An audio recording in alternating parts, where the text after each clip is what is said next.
अस्सलामुअलैकुम। धर्मनिरपेक्ष हिंदू आदाब, सत श्री अकाल जी।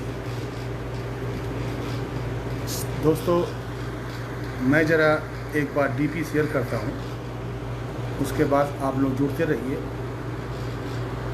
और फिर बात करेंगे इंशाअल्लाह। आज मैं डीपी शेयर करके आपके बीच आऊँगा और मैं आपको बताऊंगा कि ये अंधभक्त क्या होते हैं और कैसे होते हैं।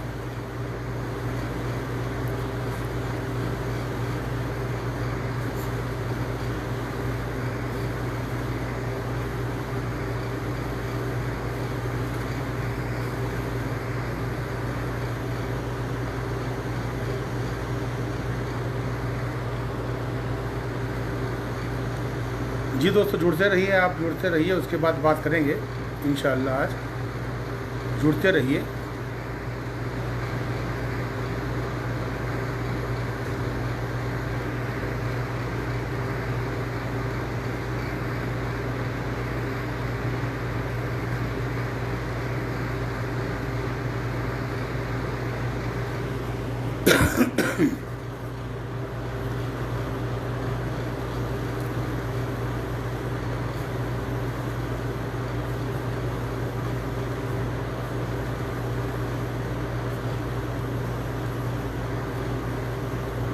जी भाई, आपका बहुत बहुत स्वागत है साहबान के साथ। मैं साहबान यस के उत्तर प्रदेश।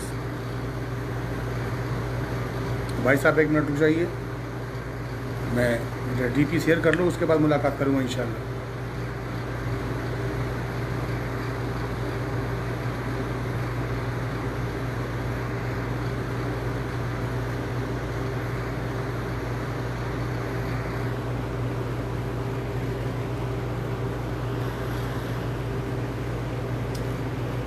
जी भाइयों, अस्सलाम वालेकुम। सभी दोस्तों को जुमा मुबारक। सभी धर्मनिरपेक्ष हिंदू को आदाब, सत श्री अकाल जी। मैं आपके बीच साहबान इसके उत्तर प्रदेश। जी, हमारे भाई कोई कमेंट करके जुड़ो, फिर मैं बात करूं। साहबुद्दीन पीओपी।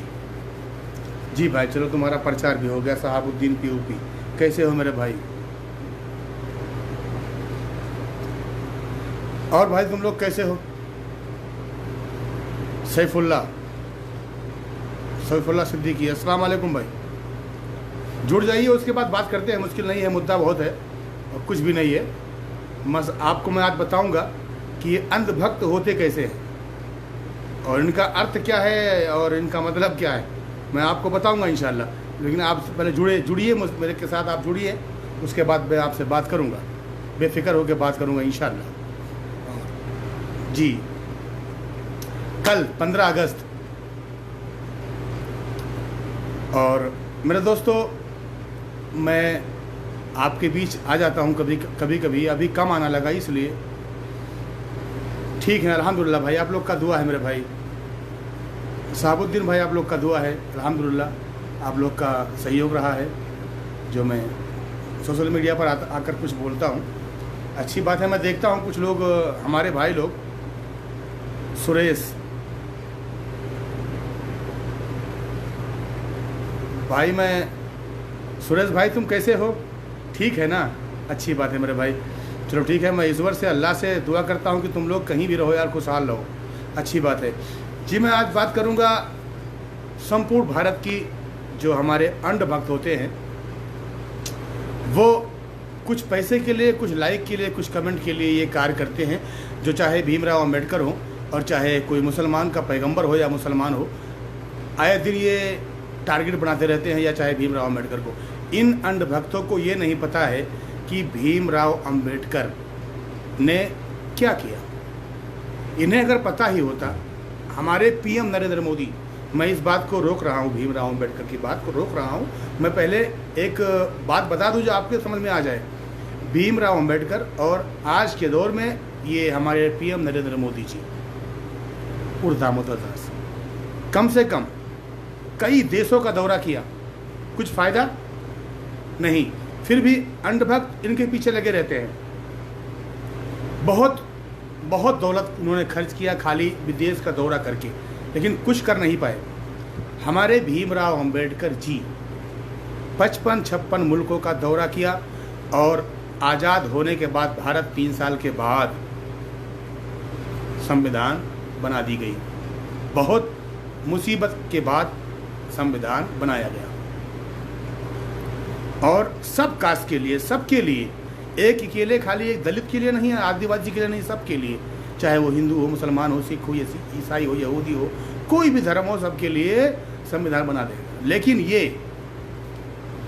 इन अंध भक्तों का और इन बीजेपी कुछ सरकारों, कुछ लोगों का जो आज बैठे हैं पावर में, इनको पावर दे दी गई है, ये कुछ करते नहीं हैं, ना कोई विकास की बात करते हैं ना और कुछ, खाली ये सोचते हैं कि किस जरिए से कहाँ दंगा हो जाए और कहाँ मगजमारी हो जाए, किस मुसलमान को लिंचिंग करना है, किस मस्जिद पे हमला करना है, किस हिंदू के क्षेत्र में जाकर मुसलमान की बुराई की। इनका यही सोच रहता है। ये कुर्सी तो पाते हैं, पावर में तो होते हैं, लेकिन इनका सोच यही होता है कि दंगा, ये पैसा जो होता है ना स्विच बैंक और हर जगह यूज करते हैं, लेकिन पब्लिक जनता, गरीब जनता में ये कभी पैसा लगाते ही नहीं हैं। इनका यही मकसद होता है कि हम कैसा भी करके दंगा करवा दे, बस हमारा टारगेट ये होता है। आज कोई चाटुकार मीडिया, पत्रकार मीडिया, गद्दार मीडिया, मैं सीधी से बात करता हूँ, ये चाटुकार मीडिया हमारे डॉक्टर कफिल के बारे में ना तो आज तक कुछ किसी ने कुछ कहा है, ना सच्चाई पता किया है और ना ये सच्चाई पता करेंगे, क्योंकि ये हैं उन्हीं के लोग, ये है चाटुकार मीडिया, ये उनके बारे में कुछ नहीं कहेंगे। और वो तो कफिल, डॉक्टर कफिल की बात करता हूँ ना, जो गोरखपुर के हैं, मैं वो तो चलो ठीक है, बड़े व्यक्ति है, हम लोग और अनेक लोग गरीब हैं, नॉर्मल है, हमारी बात कौन उठाएगा? कोई नहीं। लेकिन अगर सरकार, अब देखो आज तक कोई मीडिया कर्मी, कोई मीडिया पत्रकार नरेंद्र मोदी या उनकी सरकार या और अनेक लोगों से सवाल किया?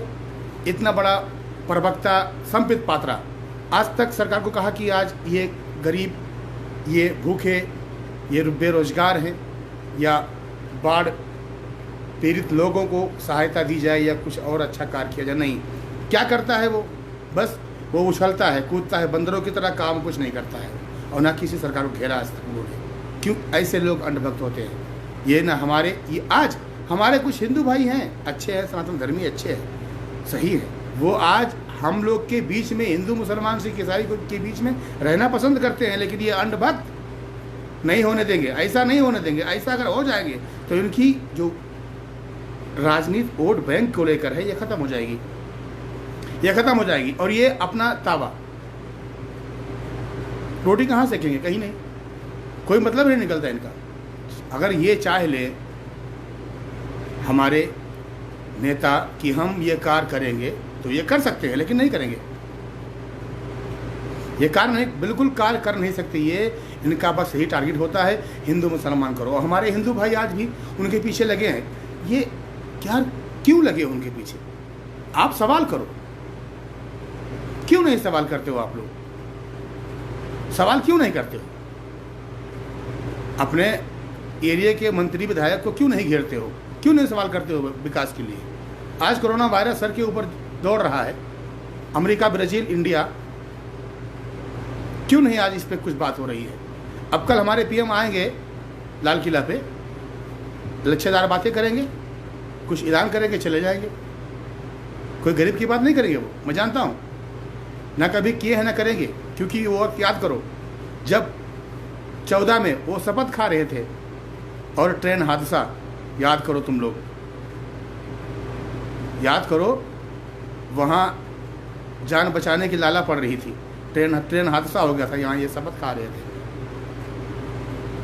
और हमारे हिंदू युवा वाहिनी के लीडर और हिंदू के महान लीडर मोहन भागवत जी कोई बात करेंगे? आज तक नहीं करेंगे।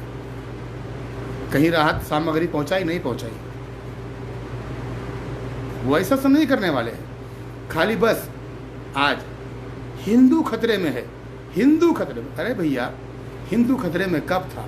ना तब था ना अब है। हिंदू खतरे में नहीं है और ना मुसलमान खतरे में है। खतरे में तब है जब ये कहना बंद कर दोगे कि हिंदू खतरे में है तो तुम्हारा वोट बैंक खत्म हो जाएगा। तुम इसलिए हिंदू खतरे में, हिंदू खतरे में है, धर्म खतरे में है। अरे बेवकूफ़, कोई खतरे में नहीं है, कोई खतरे में नहीं है। अगर तुम हिंदू मुसलमान ट्रैफिक बंद कर दोगे ना, तुम्हारी राजनीति भंग हो जाएगी, बेकार हो जाओगे, कोई तुम्हें पूछेगा नहीं। कांग्रेस भी यही करती थी, वो भी डरवाती थी। बीजेपी आरटी सेल, कांग्रेस आरटी सेल, ये सब थे, तब भी थे, अब भी हैं। लेकिन मेरे भाइयों, मैं तुमसे यही कहता हूँ दोस्त, कि हम जब तक हम आपस में मिलकर जुलकर नहीं रहेंगे, अगर ऐसा बटेंगे हर गांव में, घरों में, देहातों में, शहरों में, तो बर्बाद हो जाओगे। ये मत समझना कि हम बहुत बड़े तीसमार हैं, कोई भी कौम का हो, बर्बाद हो जाओगे। आपस में मिलजुल कर रहोगे, कामयाब रहोगे, हमेशा सक्सेस रहोगे। और मैं दोस्तों एक अपील करता हूँ, अगर तुम मुझे यूट्यूब पे देख रहे हो तो प्लीज़ मुझे सब्सक्राइब कर लीजिए, घंटा दबा दीजिए। अगर आप फेसबुक पे देख रहे हैं तो लाइक कमेंट जरूर कीजिए और शेयर कीजिए। यूज मिलता ही नहीं है, शेयर मिलता ही नहीं है, खाली हम लोग चले आते हैं बोलने के लिए। अरे हम लोग बोलते हैं, सही है, जो नज़रिया है मैं आपके सामने रखता हूँ, जो मेरे दिल दिमाग में बात रहता है मैं आपके सामने पेश करता हूँ। आपकी मर्जी, शेयर करो ना शेयर करो, मैं नहीं जानता। जावेद खान, सद्दाम से सद्दाम, अस्सलाम वालेकुम भाई। यहाँ मसला है। अब मैं अंधभक्तों से कहता हूँ, अंधभक्तों तुम लोग इंसान बन गए नहीं बन गए, क्योंकि राम जन्मभूमि की मिट्टी पूजा, भूमि पूजा हो गई। हमें भी खुशी है, क्योंकि वो एक टारगेट था, वो एक टारगेट था। हर दिन मुसलमान, हर दिन अनेक कौम डरा हुआ था कि कब ये दंगा हो जाए, कब ये दंगा हो जाए। लेकिन अब फैसला हो गया है, अच्छा हुआ या सच्चा हुआ या झूठा हुआ, कुछ भी हुआ, फैसला हो गया। अब तुम अपना बनाओ, हमसे मतलब नहीं है ना, हम कभी गलत टिप्पणी करेंगे उसके बारे में। आपको फैसला मिल गया, आप बनाइए, बहुत भव्य मंदिर बनाइए, हमें कोई टेंशन नहीं। लेकिन अंधभक्तों तुम बेवकूफ़ बन रहे हो और बनते रहोगे।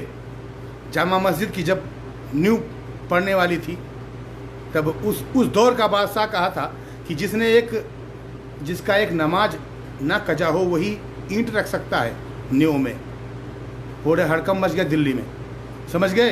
तो वक्त का बादशाह ही ईंट रखा, क्योंकि वो इसका एक नमाज नहीं कजा हुआ था। और तुम लोग उस व्यक्ति से पूजा करवाए, उस व्यक्ति से पूजा करवाए जो गुजरात का मास्टरमाइंड था। याद आई नहीं याद आई, भूल गए। तो तुम लोग ठीक है, कुछ भी किए, अच्छा किए। राम जन्मभूमि बन जाए, अच्छी बात है, हम भी एक्सेप्ट करते हैं, हम भी चाहते थे कि बन जाए, क्योंकि उस 20-25 साल से हमारे राम लला बाहर थे, अब वो उनका स्थान बन जाए, अच्छी बात है। लेकिन अब हो गया, सब कुछ हो गया, तो अंधभक्तों अब कब सवाल करोगे? अब राम के मानने वाले अब कब सवाल करोगे तुम नरेंद्र मोदी से? पेट्रोल और डीजल बराबर है, महंगाई सर पर है, किसान परेशान है, कुछ बाढ़ से परेशान है, कोरोना वायरस से परेशान है। कब इसकी बात तुम करोगे?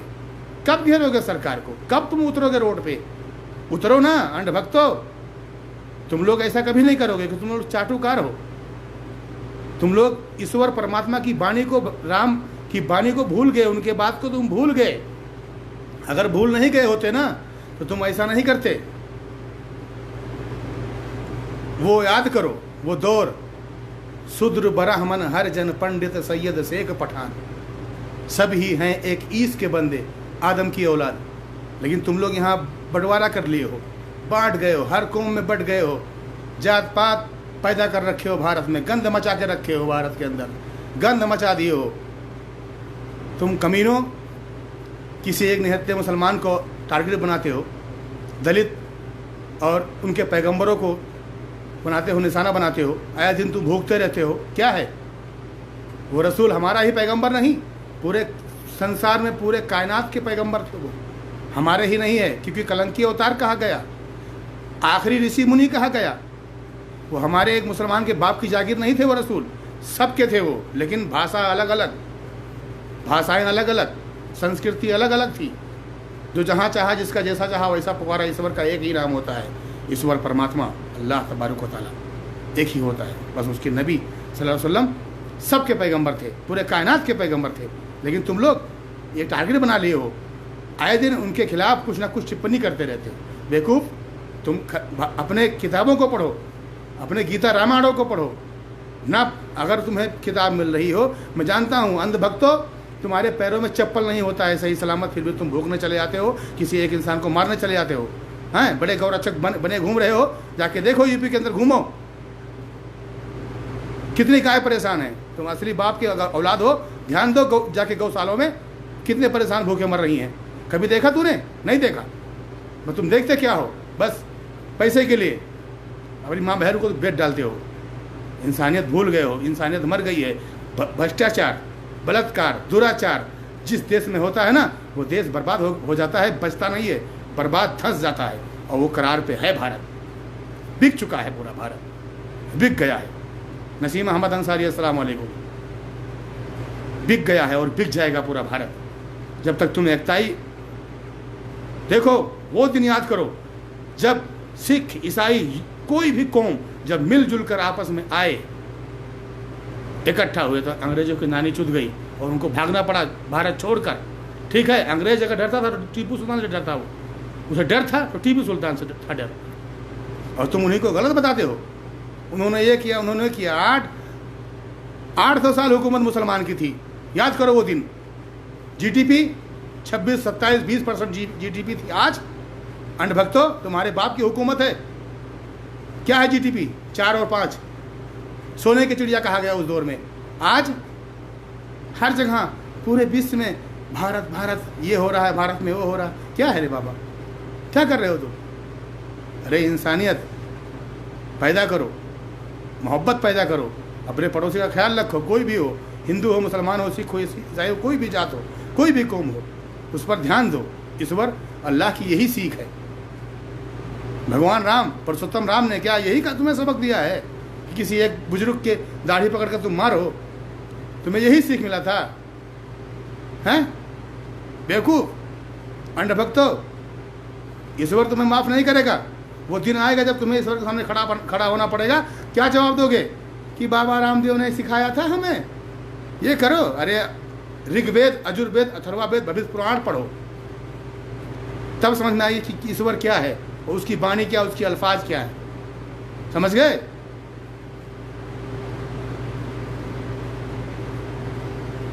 अंधभक्त बने घूमे। अंधभक्त भक्त बनो तो तुलसीदास जैसा बनो, भक्त बनो तो उनके लिए बनो। अयोध्या के तट पर बैठकर उन्होंने राम की भक्ति की थी, रामायण लिख दिया था पूरा तुलसीदास ने।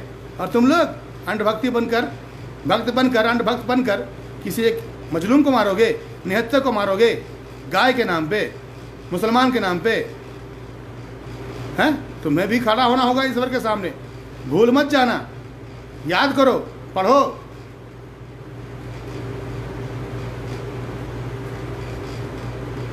पढ़ने की जरूरत है, अंधभक्त बनने की जरूरत नहीं है। पहले पढ़ो और समझो। मैं हिंदी, इंग्लिश और बड़े बड़े पढ़ाई लोगों को ना मैं अनपढ़ समझता हूँ। जब तक वो अपने धर्म ग्रंथ को ना पढ़कर समझ ले, तब तक वो अनपढ़ ही रहते हैं। समझ गए? और हम लोग अपने ग्रंथ को पढ़ते भी हैं, समझते भी हैं, चाहे थोड़ा ही समझे, समझते जरूर है। तो तुम भी वैसे ही पढ़ो और समझो। आए दिन भूखते रहते हो, कोई कहाँ, कोई कहाँ, कोई कहाँ, किसी लड़की को उठा ले जाते हो, नकाब देख के तुम्हारे खून खोल जाता है, दाढ़ी देख के तुम्हारी खून खोल जाता है। क्या है ये अंधभक्त? पछताओगे, आज नहीं, एक दिन आएगा। देखो, अत्याचार बहुत दिन तक नहीं चलता है। झूठ की बिल्डिंग बहुत जल्दी बनती है, बहुत बढ़िया पुल बनता है झूठ का, लेकिन जल्दी टिकता नहीं है वो। और सच्चाई कभी दबती भी नहीं है। ये याद रखो मेरे भाई, याद रखो, सच्चाई कभी दबती नहीं है। तुम जबरदस्ती जय श्री राम बोलवाओगे, यही तुम्हारी औकात है? हैं? यही तुम्हारी औकात है बे? जय श्री राम तुम बोलवाओगे जबरदस्ती? वक्त आएगा तो हम सब बोलेंगे, लेकिन देश के लिए, तेरे लिए नहीं, देश के लिए। जब देश पे आपदा आई तो हम हर कुछ बोलेंगे, सब कुछ बोलेंगे। लेकिन तुम जबरदस्ती उंगली में, मुंह में हाथ डालोगे, जय श्री राम बोलो, गांडू कैसा रे? हैं? वो हमारे भी पुरुषोत्तम थे, हमारे भी राम है, कोई गलत नहीं है, सबके राम है। जय श्री राम, जय श्री राम हर कोई करो, अच्छी बात है। उसका मतलब निकालो, उसका अर्थ निकालो, यही तुम्हारी सीख है जय श्री राम बोलने का। किसी को मारो, ज़बरदस्ती बुलवाओ। जो इस्लाम आज चमक रहा है ना पूरे विश्व में, कोने कोने में इस्लाम, ये नहीं ज़बरदस्ती तुम ला इलाहा इल्लल्लाह बोलो, डाल के मुंह में उंगली बोलो, ना ना, ये काम नहीं था। अपने सच्चाई अच्छाई की बुनियाद पर फैला इस्लाम, मालूम है। ऐसा कोई मुल्क नहीं, ऐसा कोई देश नहीं जहाँ इस्लाम पहुँचा ना हो। और कब पहुँचा? अपने अच्छाई के वजूद से पहुँचा, अपने अच्छाई से पहुँचा। और ये वो ग्रंथ बताती है कि हमने पहुँचाया और हमने उतारा सब कुछ, हमने वो गवाही दे रही कि मैंने सब कुछ किया, समझे। अपनी अच्छाई के उस पर हर कोने में फैला है। मैं किसी हिंदू विरोधी नहीं हूँ, मैं, हमारे हिंदू बहुत मित्र हैं, बहुत दोस्त है, लेकिन नहीं, उन दोस्तों में वो बात नहीं है जो तुम लोग करते हो। वो दोस्त है, वो मोहब्बत रखते हैं। और एक बात याद रखो, रक्त सभी का एक है, सब रखते हैं ध्यान, है तो, लेकिन तुम लोग ये सब नहीं करोगे, ना कर पाओगे। जब आते हो उठ के किसी कोई मुसलमान को टारगेट बनाते हो, किसी रसूल को बना दो टारगेट, भीमराव अम्बेडकर बना दो टारगेट, ये क्या है नौटंकी तुम लोग का? कब तुम सुधरोगे? क्या लोगे सुधरने के लिए? अच्छा कार्य करो, जो लोग पड़ोसी तुम्हारा तारीफ करें। तुम अपने समझ में अच्छा काम करते हो, लेकिन गाली बहुत खाते हो, और तुम गाली के लोग हो। जय हिंद, अस्सलाम वालेकुम।